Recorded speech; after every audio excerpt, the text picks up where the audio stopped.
பாகிஸ்தானி ராணுவ வீரனை லஷ்கர்-இ-தொய்பாவுக்கு லோனா கொடுத்திருக்காங்க. அந்த ஆஷிம் மூசா தான் இந்த தாக்குதலுக்கு முன்னேற்று நடத்தினார். பாகிஸ்தான் ராணுவத்தின் கைப்பாவை அவர்கள் ஏவிவிடும் இடத்தில் தாக்குதல் செய்யும் ஒரு அமைப்பு, பாகிஸ்தான் ராணுவத்தின் நேரடி கட்டுப்பாட்டில் இயங்கும் ஒரு அமைப்பு.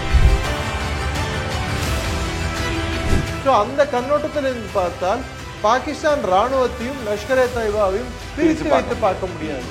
இதுக்கு வாய்மூடி பேசவும் சொல்லிட்டு மௌனம் காக்கும் இங்கிருக்கும் சில அந்நிய கைக்கூலிகள் அதற்கு ஏன் குரல் எழுப்புகிறார்கள்? இந்த அறக்கூவல், இந்த பாகிஸ்தானுக்காக கொடுக்கும் அறக்கூவல் என்பது இங்கிருக்கும் 5ஆம் படையின் அறக்கூவல்.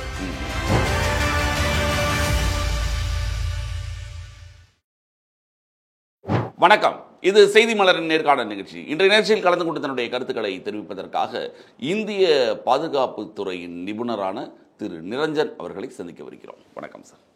வணக்கம் ஜெயன். வணக்கம் சார். இப்போது இந்த பகல்காமில் நடந்த தாக்குதல் பற்றி எல்லாருக்குமே தெரியும்.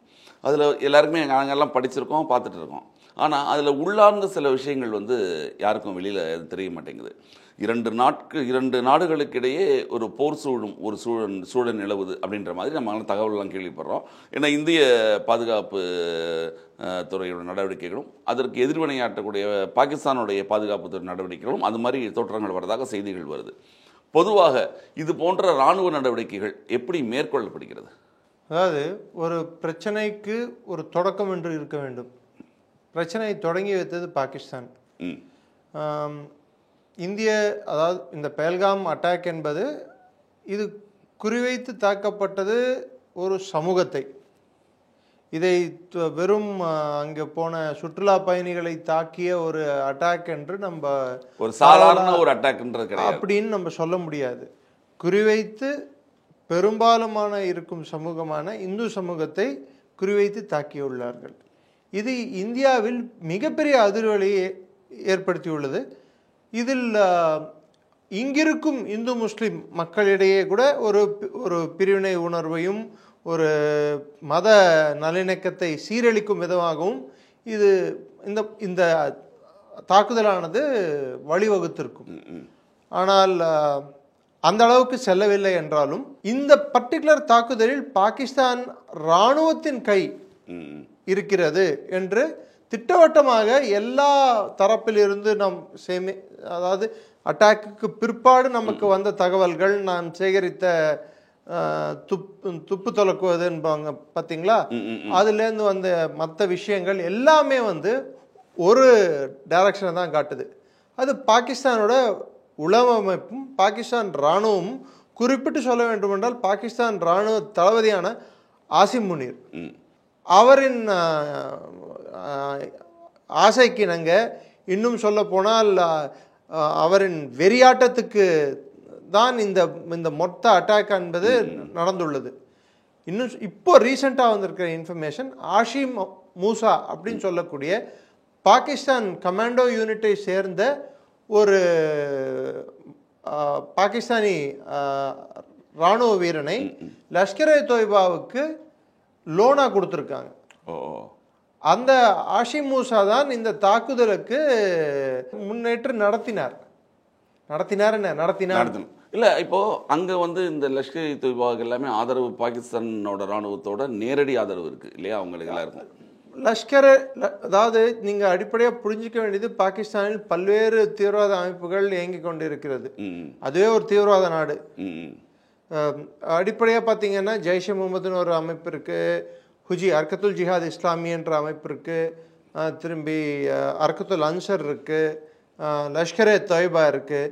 இந்த லஷ்கர்-இ-தொய்பா என்பதற்கு மற்றும் ஒரு முக்கியத்துவம் ஏன் அதிகம் என்றால், அது பாகிஸ்தான் இராணுவத்தின் கைப்பாவை அவர்கள் ஏவிவிடும் இடத்தில் தாக்குதல் செய்யும் ஒரு அமைப்பு, பாகிஸ்தான் இராணுவத்தின் நேரடி கட்டுப்பாட்டில் இயங்கும் ஒரு அமைப்பு.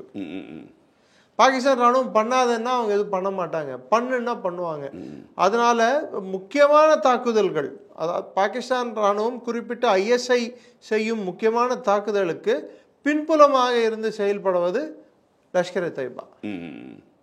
லஷ்கர்-இ-தொய்பா தான் அவர்களால் தேர்ந்தெடுக்கப்பட்ட ஒரு முக்கியமான தீவிரவாத அமைப்பு. ஸோ இந்த தாக்குதலிலும் லஷ்கர் இ தொய்பாவை தான் அவர்கள் தேர்ந்தெடுத்துள்ளார்கள். மும்பை தாக்குதலிலும் லஷ்கர் இ தொய்பாவை தான் அவர்கள் தேர்ந்தெடுத்தார்கள். ஸோ அந்த கண்ணோட்டத்தில் இருந்து பார்த்தால் பாகிஸ்தான் ராணுவத்தையும் லஷ்கர் இ தொய்பாவையும் பிரித்து வைத்து பார்க்க முடியாது. இது ஒரு நாணயத்தின் 2 பக்கங்கள் மாதிரி தான். இது நமக்கு தெரிந்த பக்கம் பாகிஸ்தான் ராணுவம், அதன் இன்னொரு மறுபக்கம் வந்து இந்த லஷ்கர் இ தொய்பா. ஸோ அந்த பாகிஸ்தான் ராணுவத்திற்கும் தீவிரவாத அமைப்புக்கும் எந்த ஒரு வேறுபாடும் இல்லை என்று இது திட்டவட்டமாக காட்டுகிறது. இப்போ அவங்க சொல்கிறாங்க, பாகிஸ்தான்லேருந்து எங்களுக்கு எந்த வித ஆதாரமும் நீங்கள் காட்டுங்க, நாங்கள் 3வது நாட்டுக்கு சமரசு கூட வரோம், நாங்கள் அவங்களுடைய எங்கள் மேலே எந்த ஆதாரத்தையும் சொல்லாமல் எப்படி நீங்கள் குற்றம் சாட்டுறீங்க அப்படின்னு சொல்லிட்டு பாகிஸ்தான் சரியான கேள்வி. அஜ்மல் அமீர் கசாப் உயிரிடம் காட்டிய ஆதாரம் தானே பாகிஸ்தான் ஒத்துக்கிட்டாங்களா? ஒத்துக்கல. ஸோ இன்று அவர்களோட பாதுகாப்புத்துறை அமைச்சர், ஆமாம் எங்கள் நாட்டுக்குள் தீவிரவாத அமைப்புகளை அமெரிக்கா வந்து ஒரு காலத்தில் கொடுத்த பணத்தை வைத்து நாங்கள் நிறுவினோம். ஆப்கானிஸ்தான் போரில், சோவியத் ரஷ்யாவுக்கு எதிரான போரில் இந்த தீவிரவாத அமைப்புகள் செயல்பட்டன. ஒசாமா பின் லேடன் வந்து பாகிஸ்தான்ல இருந்து பிடிபட்டு கொல்லப்பட்டாரா இல்லை வேற ஏதாவது நாட்டில் இருந்தாரா? உங்களுக்கே விட்டுறேன், உங்க பார்வைக்கு. இப்பயும் தாவூத் இப்ராஹிம் அங்கே தானே இருக்காங்க. தாவூத் இப்ராஹிம் அங்கே தான் இருக்கான். ஹஃபீஸ் முகமது சயீத் அங்கே தான் இருக்கான். மௌலானா மசூத் அங்கே தான் இருக்கான். சயீத் சலாவுதீன் அங்கே தான் இருக்கான். இருக்கக்கூடிய எல்லா தீவிரவாத அமைப்புகளின் தலைவர்களின் புகலிடமாக இருப்பது பாகிஸ்தான், நிரந்தர புகலிடமாக.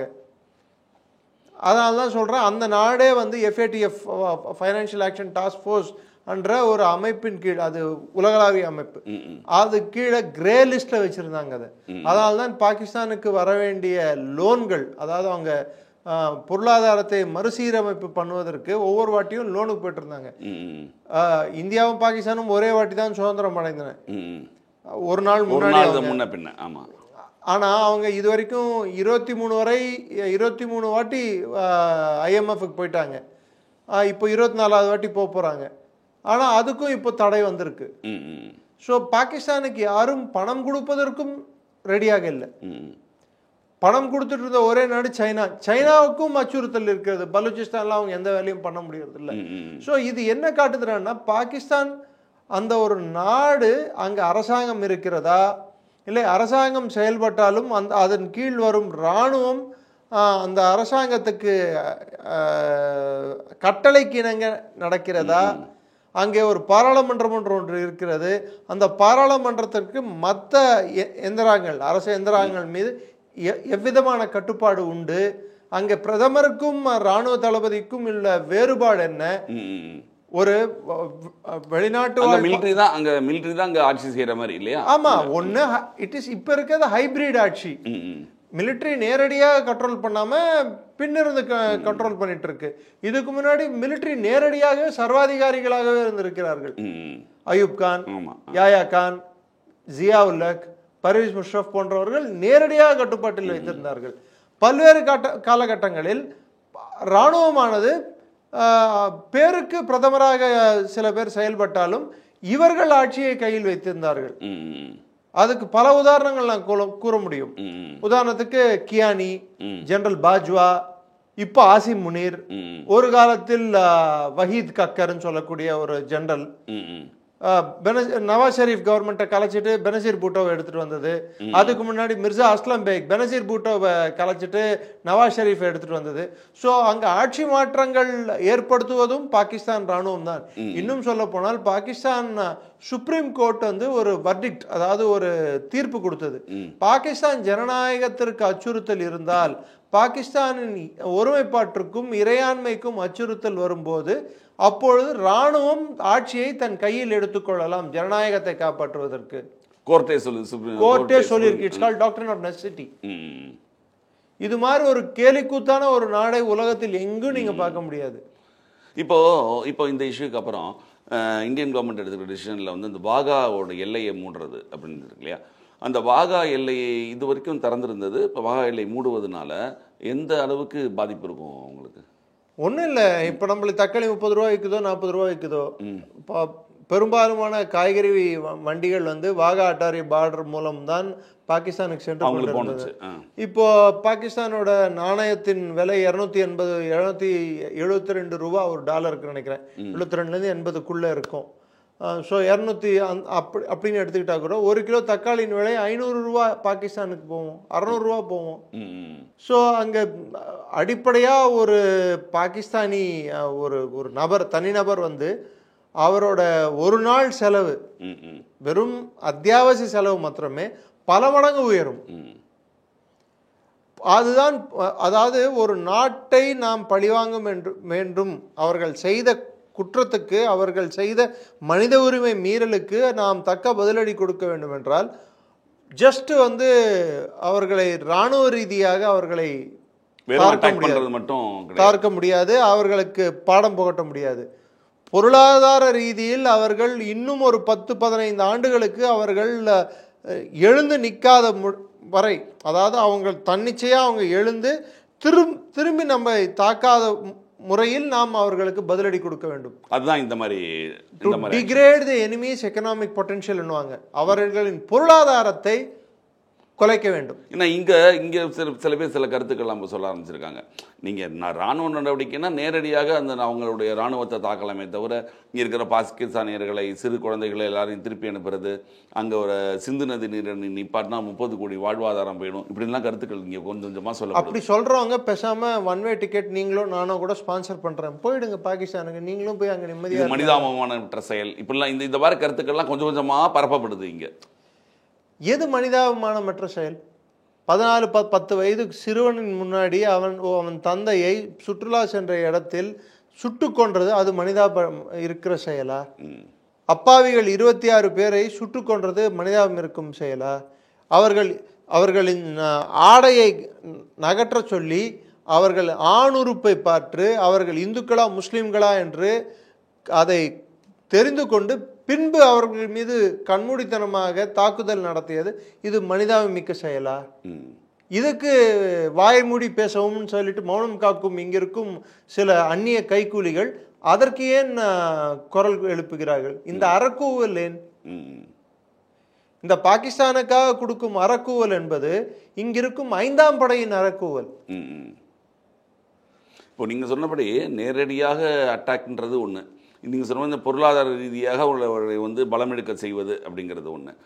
இப்போ எங்கள் கான்செப்டில் காம்ப்ரஹென்சிவ் நேஷனல் பவர் அப்படின்னு, காம்ப்ரஹென்சிவ் நேஷனல் பவர்னா ஒரு நாட்டோட பவர், அதாவது என்னோட வலிமையை நான் எப்படி காட்ட வேண்டாம்னா, இன்னொரு நாடு என் மேலே தாக்குதல் செய்யும்போது என் வலிமை வந்து பொருளாதார ரீதியில், அரசியல் ரீதியில், தூதரக, அதாவது இரு நாடுகளுக்கு இருக்கும் உறவு, அதை மேம்படுத்தலாம், இல்லை அதை நம்ம வந்து கம்ப்ளீட்டாக அவங்க மேலே தடையும் எடுத்துகிட்டு வரலாம். கடைசியாக இராணுவ ரீதி. இப்போ இன்னொரு அதை எல்லாமே சொல்கிறாங்க, இந்திரா காந்தி இருந்திருந்தா வச்சுங்களேன் இத்தனை நேரம் உடனே ராணுவ நடவடிக்கையை எடுத்திருப்பாங்க. இப்போ இவங்க சும்மா பேசுகிறாங்களே தவிர நாடு உடனே போட்ட மறுநாளே நீ ராணுவ நடவடிக்கை. நல்ல கேள்வி. ஒரு நாடின் மீது இராணுவ நடவடிக்கை எடுக்க வேண்டும் என்றால் இந்திரா காந்தி 1900